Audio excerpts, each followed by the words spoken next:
Hello friends, जैसा कि हमने लास्ट एपिसोड में देखा, युनचो ड्रैगन गॉड ब्लड लाइन के टेस्ट को पार कर लेता है। उसके बाद वो ड्रैगन सोल से पूछता है कि वो लिटिल फेरी को कैसे सही करे। इस पर ड्रैगन सोल उसे बताती है कि तुम दोनों गपागप कर लो। इसके बाद युनचो और लिटिल फेरी गपागप कर लेते हैं। लिटिल फेरी इसके साथ ठीक हो जाती है और किंग फेस में पहुंच जाती है। वो लोग वहाँ से निकल जाते हैं। अब आगे शुरुआत के सीन में हमें दिखाते हैं युनचो वापस से अकेडमी पहुँच चुका है और वो लोग वहाँ से कॉन्फर्म कंपटीशन के लिए निकल रहे होते हैं। पर युनचो के पास कोई भी रैंकिंग नहीं होती है, इसलिए वो नहीं जाएगा। पर उसको जाने के लिए किसी एक को हराना पड़ेगा उसकी जगह लेने के लिए। इसलिए वो अपने दो सीनियर्स को, उन दोनों का नाम फूलोंग और फीफोंग होता है, वो दोनों आपस में कह रहे होते हैं तुम जाकर इससे पहले लड़ो, क्योंकि मैं किसी बच्चे को परेशान नहीं करना चाहता। इस पर युनचो हंसते हुए कहता है तुम दोनों एक साथ आ सकते हो। इस पर वो दोनों कहने लगते हैं युनचो ज़्यादा हवा में उड़ने की कोशिश मत करो। सब लोग युनचो की बातें सुन लेते हैं कि उसने क्या कहा था और इस वजह से सब लोग उसको देखने लगते हैं। युनचो कहता है हमें जाने के लिए देर हो रही है, हम इसे जल्दी से ख़त्म कर सकते हैं, क्यों ना हम लोग स्टार्ट करें। जिससे वो कहने लगते हैं युनचो तुम बहुत ही ज़्यादा एरोगेंट हो। युनचो तुरंत ही एक घूंसा बनाकर उनकी ओर आने लगता है और उन दोनों को डॉज करते हुए पिन के पीछे चला जाता है। फिर उसके बाद वो दोनों लोग युनचो को अपने करीब आते देख अपने कवच को ऑन कर लेते हैं। युनचो एक जोरदार घूंसा मारता है जिससे वो कवच और वो दोनों लोग पीछे फेंक जाते हैं। उन लोगों के पीछे फेंकने के बाद वो उठ नहीं पाते, ज़मीन पर समा जाते हैं। इसी के साथ ही वो दोनों हार जाते हैं। सब लोगों को अपनी आंखों पर यकीन नहीं होता ये क्या हुआ। युनचो हेडमास्टर क्वीन के पास आने के बाद कहने लगता है क्या हेडमास्टर मैं अब जाने के लिए क्वालिफाई हूँ। उस पर वो कहता है हाँ बिल्कुल हो। तुमने ट्रू फेस में रहकर स्पिरिट फेस के दो लोगों को तुम क्यों नहीं जा सकते। तभी प्रिंसेस कांग आ जाती है और वो कहने लगती है तुम जा तो सकते हो पर रैंकिंग के स्टूडेंट बहुत ही ज़्यादा खतरनाक हैं। तभी हम देखते हैं युनवा की आवाज़ आ रही होती है जो कि ऊपर आसमान से गिर रहा होता है। युनचो तुरंत ही अपना हाथ लाकर उसे बचा लेता है और उससे पूछने लगता है युनवा जी तुम्हारी हालत किसने की। तभी भीड़ में से एक आदमी निकलता हुआ आ रहा होता है और वो कह रहा होता है इस भसड्डी ने मेरे आगे आने की कोशिश की, इसलिए मैंने इसे थोड़ा सा हटा दिया आगे से। उस लड़के का नाम फेंग जुइचन होता है। वो वर्निक सेक्शन का यंग मास्टर होता है। युनचो उससे कहता है तुम युनवा से तुरंत ही माफ़ी मांगो और अपने खुद के 3 चांटे मारो तो शायद मैं तुमको बच सकता हूँ, नहीं तो मैं तुम्हें इसके 10 गुना रौंदूंगा। इस पर जुइचन कहने लगता है खाली तुम। युनचो जवाब देते हुए कहता है हाँ बिल्कुल मैं। उन दोनों की लड़ाई को रोकने के लिए एक हेडमास्टर आ रहा होता है। तभी युनचो कहने लगता है मैंने तुमको एक मौका दिया था पर तुमने उसकी इज्जत नहीं की। इसी के साथ हम देखते हैं फेंग जुइचन तुरंत ही युनचो पर हमला कर देता है। युनचो इस हमले को रोकते हुए युनचो फेंग जुइचन को एक घूंसा मारकर पीछे कर देता है। फेंग जुइचन देख रहा होता है आखिर ये क्या हुआ। तभी क्वीन हेडमास्टर बोलने लगता है क्या मैं सही देख रहा हूँ। लेवल 10 के ट्रू फेस में एक आदमी ने एक लेवल 5 के स्प्लिट फेस को पीछे कर दिया। युनचो फेंग जुइचन से हंसते हुए कह रहा होता है युनचो रैंकिंग का पहला आदमी और उसके पास कुछ भी नहीं है। इस पर फेंग जुइचन को गुस्सा आ जाता है और वो कहने लगता है चलो तुम अपना हथियार निकाल लो, मैं किसी भी इंसान को बिना हथियार के नहीं मारता हूँ। युनचो कहने लगता है तुम्हारे पास इतनी दम नहीं है कि तुम मेरा हथियार निकलवा सको। ये सुनते ही जुइचन तुरंत युनचो पर हमला कर देता है और वो अपनी तलवार में आग को लगा लेता है। युनचो उस हमले को अपने एक हाथ से रोक देता है और उसकी सारी आग को अपने अंदर ले लेता है और कहने लगता है आग को इस्तेमाल करने में तुम अभी बहुत पीछे हो मेरे से, और उसके एक घूंसा मारता है जिससे वो पीछे चला जाता है। जुइचन अपनी तलवार को निकालते हुए कहने लगता है मैंने तुमको हल्के में ले लिया, और इसी के साथ ही अपनी तलवार को युनचो की तरफ स्लैश मारता है। उस तलवार में से बहुत ज़्यादा आग युनचो की तरफ जाती है। युनचो उस आती हुई आग को अपनी तलवार से रोक लेता है। जुइचन ये देखते हुए अपनी तलवार की पावर को और बढ़ा देता है, पर युनचो अपनी तलवार की मदद से उस आग को काटते हुए फेंग जुइचन की तलवार को तोड़ देता है और उसमें एक ज़ोरदार लात मारता है जिससे कि वो स्टेज के नीचे गिरने वाला होता है। उससे पहले वो वहाँ पहुँच उसकी एक और लात मारता है जिससे कि वो सीधे युनवा के पैरों में जाकर गिरता है। युनचो वहाँ पर आकर फेंग जुइचन के पीठ पर एक और लात मारता है जिससे कि वो धरती पर छुप जाता है। फेंग जुइचन युनचो से कह रहा होता है तुमने नहीं कहा था कि तुम हथियार का इस्तेमाल नहीं करोगे। इस पर युनचो कहने लगता है तुमने मेरी बातों पर तुरंत ही यकीन कर लिया, चलो तुम मेरी बातों को और ध्यान से सुनो, युनवा से तुरंत ही माफ़ी मांगो। इस पर फेंग जुइचन उठते हुए कह रहा होता है मैं तुमको जान से मार दूंगा। युनचो उस पर एक और लात मारता है और कहने लगता है तुम सोचते हो कि तुम बहुत ही अच्छी फैमिली से हो और तुम्हारे पास बहुत पैसा है तो तुम कुछ भी कर सकते हो, और तुम लोगों को ऐसे पीटते हो जैसे कि वो कोई कचड़ा हो। अगर तुम लोगों की बेइज्जती करोगे तो तुम्हारी भी तो बेइज्जती होगी। इस पर फेंग जुइचन दोबारा चोटने की कोशिश कर रहा होता है और दोबारा से वही सेंटेंस को रिपीट करता है युनचो मैं तुमको मार दूंगा। युनचो दोबारा से उसकी एक जोरदार लात मारता है। फेंगजीचन उठ ही रहा होता है, तभी युनचो ज़मीन पर एक लात मारकर उसको उठाता है और एक लात और मार देता है, उसके पेट पर मारता है, जिससे कि वो पीछे बहुत दूर जाकर गिरता है और वो अपने मुंह में से खून डाल देता है। साथ में उससे एक और सेंटेंस कहता है, पहले नहीं सोची अब कर रहा है लोची लोची। फेंगजीचन उठते हुए कह रहा होता है, मैं इसका बदला तुमसे ज़रूर ही लूँगा और इसका बदला 100 गुना 1000 गुना से भी ज़्यादा होगा। ये कहते हुए मुंह में से खून डाल रहा होता है, से चला जाता है। युनचो वापस आता है और लॉर्ड किंग से कहने लगता है, मुझे माफ़ कर देना, मैंने तुम्हारा एक और शिष्य भगा दिया। इस पर वो कहने लगता है, फेंगजीचन स्काईवर्निक सेक्शन का यंग मास्टर है, मुझे डर है कि वो तुम्हारे साथ। इस पर युनचो कहता है, आपको डरने की कोई बात नहीं है, अगर ये काम मैं नहीं करता तो कोई और भी कर देता, अगर वो लोग करते तो शायद वो उसे घोंटू पर लाकर ही शांत नहीं होते और कुछ भी करने की कोशिश करते। इस पर लॉर्ड किंग कहने लगता है, चलो कोई बात नहीं, अब चलते हैं। तभी युनवा पीछे से आके कहने लगता है, जिया जी जीत के आएंगे। युनचो उसकी तरफ देखता है और कहने लगता है, युनवा क्या तुम भी कंपटीशन में जाना चाहते हो?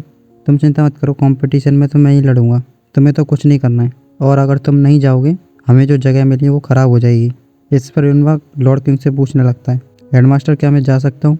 इस पर वो कहने लगता है, तुमसे अच्छा फ़ायदा कोई भी नहीं ले सकता, चलो तुम चाह सकते हो, पर मैं तुमसे यही कहना चाहूँगा, तुम कंपटीशन में कंपेनियन बन के जा रहे हो पर उसमें भाग नहीं लोगे। इस पर युनचो उससे कहने लगता है, ठीक है युनवा भाग नहीं लेगा।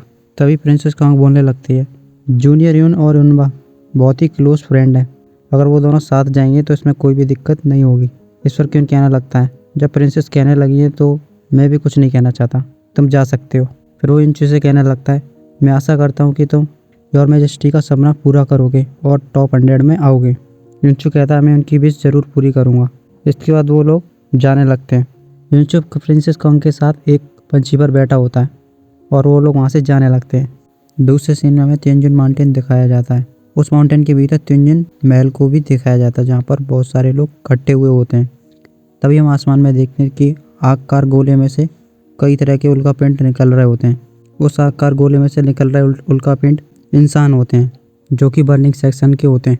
तभी नीचे के गार्ड बोलने लगते हैं, बर्निंग सेक्शन आ गया है, और वो सभी लोग तिनजुन महल पर उतर जाते हैं। उनमें से एक बड़ा सा हेड बोलने लग रहा होता है, मैंने सुना है कि हमारा बेटा रॉयल फैमिली की तरफ से भाग ले रहा है, तुम्हें कुछ पता चला कि वो आया कि नहीं? इस पर उनमें से एक उसका बेटा कहने लगता है, अभी तक कोई भी खबर नहीं मिली है। इस पर वो उन लोगों से कहने लगता है, तुम लोगों को जल्दी करनी होगी, हमें रॉयल फैमिली के साथ कनेक्शन बैठाना पड़ेगा, और मैंने सुना है कि क्राउन प्रिंस शो सेक्शन के साथ मिल रहा है। उन्हीं में से एक फेंगजीचन कहने लगता है, आप चिंता मत करो, इस कंपटीशन के ख़त्म होने के बाद मैं वहाँ पर शादी का प्रस्ताव लेकर ज़रूर जाऊँगा। इस पर वो कहने लगता है, मुझे किसी भी चीज़ की चिंता नहीं है, मुझे बस इस चीज़ की चिंता है कि शो सेक्शन हमसे आगे ना निकल जाए। वो लोग ये बातें करते हुए आगे जा ही रहे होते हैं, तभी एक गार्ड बोलने लगता है, शो सेक्शन आ गया। तभी आसमान में से कुछ बोगियाँ निकलती हैं और वो तिनजुन मैंशन पर आ जाती हैं। स्काई सेक्शन का लीडर पीछे मुड़कर देखने लगता है और कहता है, ये लोग कितना दिखावा करते हैं। शो सेक्शन का लीडर आगे आगे चल रहा होता है, उसके बगल में उसका बेटा चल रहा होता है। वो उससे कहता है, तुम लीगियन से बचकर रहना, और साथ में शोजन से भी, वो तुमको हमेशा हराने की बात करता रहता है। शो सेक्शन के लीडर का नाम शोजितियान होता है और उसके बेटे का नाम शोलिंगार होता है। तभी में पीछे दिखाते हैं कि वो एक आदमी अपने बेटे से कह रहा होता है, तुम शोलिंगार को हराकर दूसरा स्थान पाना, जब तुम ऐसा करोगे तो मुझे बहुत ही अच्छा लगेगा। इस पर वो कहता है, पापा आप चिंता मत करें, मैं आपका सीना गर्व से चौड़ा कर दूंगा। शो सेक्शन का लीडर स्काई सेक्शन लीडर के आगे आके रुकता है। फिर स्काई बर्निंग सेक्शन का लीडर कहने लगता है, शो सेक्शन काफ़ी सारे मास्टर्स को लेके आया है, लगता है कि वो इस बार पहला स्थान लेकर ही जाएगा। इस पर शोजितियान कहने लगता है, स्काई बर्निंग सेक्शन में बहुत ही पावरफुल यंग मास्टर्स हैं, उनके रहते हुए मैं पहला स्थान कैसे ले सकता हूँ? और मैंने सुना है कि तुमने अपने प्यारे बेटे फेंगजीतियन को रॉयल फैमिली की टीम में शामिल कर दिया है। रॉयल फैमिली का साथ पाने के लिए तुमने बहुत ही बड़ा भुगतान किया है। इस पर स्काई बर्निंग सेक्शन का लीडर बोलने लगता है, मैंने सुना है शो सेक्शन क्राउन प्रिंस से गुप्त रूप से बहुत ज़्यादा मिल रहा है, तुम्हें ये सब करने में बहुत ज़्यादा पैसे चुकाने पड़े होंगे, है कि नहीं? वो दोनों एक दूसरे के राज खोल रहे होते हैं, तभी दोनों अपनी शक्ति को ऑन कर लेते हैं। ऐसा लगता है कि वो दोनों लोग लड़ने वाले होते हैं। तभी तिनजुन मैंशन में से एक शक्ति सी निकल के आती है, जो कि उन दोनों को रोक देती है। तभी वहाँ पर एक आदमी बोलने लगता है, तिनजुन मैंशन के मास्टर आ गए। तभी हम वहाँ पर देखते हैं कि एक आदमी एक लड़की के साथ बाहर आ रहा होता है। वो लड़की अपनी कमर बहुत ही ललाकी चल रही होती है। सब लोग उस लड़की को ही देख रहे होते हैं आंखें फाड़ कर, और उसका ब्रेस्ट तो एक नंबर होता है। वो आदमी कह रहा होता है, मैं देर से आने के लिए माफ़ी चाहता हूँ। इस बार काफ़ी सारे पावरफुल यंग मास्टर्स आए हैं। लगता है कि इस बार का कंपटीशन बहुत ही अच्छा होगा और ज़्यादा मज़ा आएगा। उस लड़के का नाम स्वान स्वान और लड़के का नाम लिंग होता है। वो दोनों हस्बैंड वाइफ होते हैं और तिनजुन मैंशन के मालिक भी। स्वान स्वान कह रहा होता है, मैं इस बार ज़रूरी देखना चाहूँगा कि पहला स्थान कौन लेता है। इस बार सोजितियन बोलने लगता है, पिछली बार का पहला स्थान तिनजुन मैनर ने लिया था और मुझे लगता है इस बार भी वो भाग ले रहा है, तो मेरा शो सेक्शन सिर्फ दूसरे स्थान के लिए लड़ सकता है। इस पर वर्निंग सेक्शन का लीडर उससे कहने लगता है, अगर मेरी याददाश्त खराब नहीं है तो तुम्हारा सेक्शन पिछली बार तीसरे स्थान पर आया था। इस पर सोजेतियन उससे कहने लगता है, तुम्हारे पास तो फेंग जूचन भी नहीं अब की बार। मुझे लगता है कि तुम तो अब चौथे स्थान पर भी नहीं आ पाओगे। इस पर वर्निंग सेक्शन का लीडर कहने लगता है, क्या तुम मेरे से लड़ना चाहते हो। इस पर लिंग आगे आकर बोलने लगती है, पहला स्थान तो सिर्फ एक नाम है, हम लोग तो बस आपस में लड़कर अपनी पावर को बढ़ाते हैं और हमें इससे ये भी दिखता है कि त्योंसन कॉन्टिनेंट पर कितने सारे पावर हाउसेस के यंग मास्टर हैं। वो सभी लोग उसकी बात पर हाँ करने लगते हैं। तभी वो सभी लोग देखते हैं कि आसमान में से बर्फ़ गिरने लगती है। वहीं कुछ दूरी पर आसमान में एक गोल चक्कर निकलता है, उसमें से कई सारी लड़कियां निकल रही होती हैं। जो सबसे आगे लड़की चल रही होती है वो चूई चान होती है, जिसे आप लोग लिटिल फेरी के नाम से भी जानते हैं। उन लड़कियों में उन चू की वाइफ भी होती है, जो कि आइस पैलेस को बाद में ज्वाइन कर लेती है। वो सब लोग नीचे आती हैं और आगे जा रही होती हैं। वो सब लोग उन लड़कियों को मुंह फाड़ कर देख रहे होते हैं। वर्निंग सेक्शन के लीडर का लड़का उससे पूछने लगता है, पिताजी ये लीडर कौन है। इस पर वो बोलने लगता है, ये चुई चान है, जो आइस पैलेस के 7 पावरफुल लोगों में से एक है और ये कॉन्गफांग की सबसे बड़ी सुंदर लड़की भी है और इसके पीछे तिनजुन मैंशन के ओनर भी पीछे पड़े हैं, पर उसने उसको बिल्कुल भी भाव नहीं दिया। लियरन आगे बढ़कर उन सबका स्वागत करने लगता है और कहता है, आप सभी का हमारे यहाँ पर स्वागत है। और फेरी चांद से कहने लगता है, तुम कैसी हो। इस पर वो उसे कोई भी जवाब नहीं देती। तभी उन्हीं पीछे में से एक लड़की कहने लगती है, हमारे लॉर्ड बिल्कुल सही है। तभी स्वान बाहर निकल कर कहने लगती है, क्या तुम आइस पैलेस की लेजेंडरी लड़की हो जो कि पूरे कॉन्टिनेंट पे फेमस है अपनी सुंदरता के लिए। आज मैं तुमसे फेस टू फेस मिलकर बहुत ही अच्छा लग रहा है। पर लिटिल फेरी उसकी बात पर कोई भी जवाब नहीं देती है। ये देखकर सुनसान चिढ़ जाती है और उस पर झपट्टा मारने के लिए आगे बढ़ ही रही होती है। तभी लिंग उसे रोक लेता है और कहने लगता है, आप सब लोग थक गई होगी, क्यों ना आप लोग जाकर आराम करो, मैं और मेरी वाइफ आप लोगों से मिलने बाद में आएंगे। इस पर लिटिल फेरी कहने लगती है, आपकी मेहमान नवाजी का बहुत शुक्रिया। और वहाँ से वो लोग जाने लगती हैं। तभी उनमें से एक लड़की उससे पूछने लगती है, सिस्टर तुम पिछले महीने दौरे से जब से लौटी हो तुम बदली बदली रहती हो और इस बार तो तुम अचानक ही तिनजुन मैंशन आने की सोच लिया, ऐसा आखिर तुमने क्यों किया। इस पर वो कहने लगती है, मैं इस संसार से काफ़ी ज़्यादा दूर हो गई थी, तो मैं सभी यंग मास्टर्स को देखना चाहती हूँ कि उनकी पावर कितनी बढ़ चुकी है, क्या वो पहले की तरह हैं या फिर उनकी ताकत और बढ़ गई है। इस पर वो कहने लगती है, और लोग तुम्हारी बात पर यकीन करते होंगे पर मैं तुमको बहुत अच्छे से जानती हूँ। इस पर लिटिल फेरी उसे रोकते हुए कहने लगती है, तुम मेरे से वो मत पूछो जो तुम्हें नहीं पूछना चाहिए। फिर वो कुंगी को बुलाती है, कुंगी इधर आओ, और उसको एक लॉकेट देती है, इसको अपने हाथ से कभी मत उतारना जब तक तुम मरो। तभी एक आदमी की आवाज़ गूंजने लगती है। वो कहता है, कॉन्गफांग रॉयल फैमिली आ रही है। लिटिल फेरी एकदम अचानक से पीछे मुड़कर देखती है।